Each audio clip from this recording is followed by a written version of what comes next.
YouTube کے تمام دوستوں کو میری طرف سے السلام علیکم۔ پیارے دوستوں، حاضر ہیں نئے پروگرام کے ساتھ، اور آج کا جو ہمارا پروگرام ہے وہ علم جفر کے حساب سے۔ علم جفر کے حساب سے کیا ہے کہ اگر موجودہ وقت میں جس طرح علم جفر کے حساب سے نئے سال کا آغاز ہوا، تو نیا سال اگر ہم کہیں کہ نئے سال میں ہم مشکلوں سے نکل جائیں گے تو ایسا ممکن نہیں ہے۔ ہاں یہ ہے کہ کچھ معاملات جو نا وہ حل ہو جائیں گے اور کچھ لوگ بہت زیادہ پریشانی میں آ جائیں گے۔ خاص طور پر اگر ہم علم جفر کے حساب سے سیاست کو دیکھتے ہیں تو سیاست میں زیادہ مشکل اور زیادہ پریشانی سیاستدان ایک بار پھر مشکل میں آ جائیں گے، ٹھیک ہے نا، مشکل میں آ جائیں گے۔ اس کے علاوہ بہت سے لوگوں نے سوال کیا نواز شریف، تو نواز شریف کا بحران جو نا 2022 میں بھی ختم ہوتا ہوا نظر نہیں آتا۔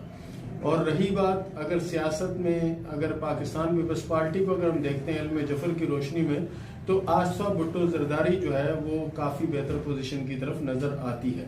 اور اسی طرح اگر ہم عمران خان کو دیکھتے ہیں تو عمران خان اپنے وقت کے یہ سمجھیں کہ برے ترین دور سے گزر رہے ہیں، اللہ تعالیٰ ان کو کامیاب کرے۔ بہرحال علم جفر کے حساب سے یہ ہے کہ یہ 2022 ان کے لیے بھاری ہوگا۔ اسی طرح اگر ہم سیاسی لیڈروں کے دیگر لیڈروں کو اگر ہم دیکھتے ہیں تو بھی ہمیں مشکل میں نظر آتے ہیں، اور عام لوگوں کو اگر ہم دیکھتے ہیں تو عام لوگ بھی ہمیں مشکل کی دلدل میں دستے چلے جا رہے ہیں، تو دستے ہوئے نظر آ رہے ہیں۔ لیکن اس کے لیے کوشش کریں کہ پابندی سے صدقہ کریں۔ صدقہ ضروری یہ ہے کہ آپ کسی بھوکے کو کھانا کھلا دیں، یا آپ کے کوئی ایسے کپڑے جو آپ استعمال نہیں کرتے کسی مستحق کو دے دیں، اور جب کسی انسان کو آپ صدقہ دینا چاہیں تو اس پر واضح کریں۔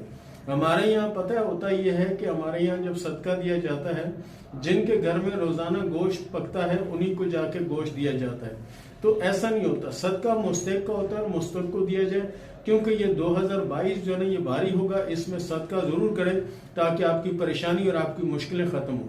یہ تھا پیارے دوستو ہمارا آج کا پروگرام، اور آپ بھی کسی ٹاپک پر ہم سے بات کروانا چاہتے ہیں تو کمنٹس میں ہمیں وہ ٹاپک لکھیں، اس ٹاپک پہ انشاءاللہ ہم بات بھی کریں گے اور آپ کی رہنمائی بھی کریں گے۔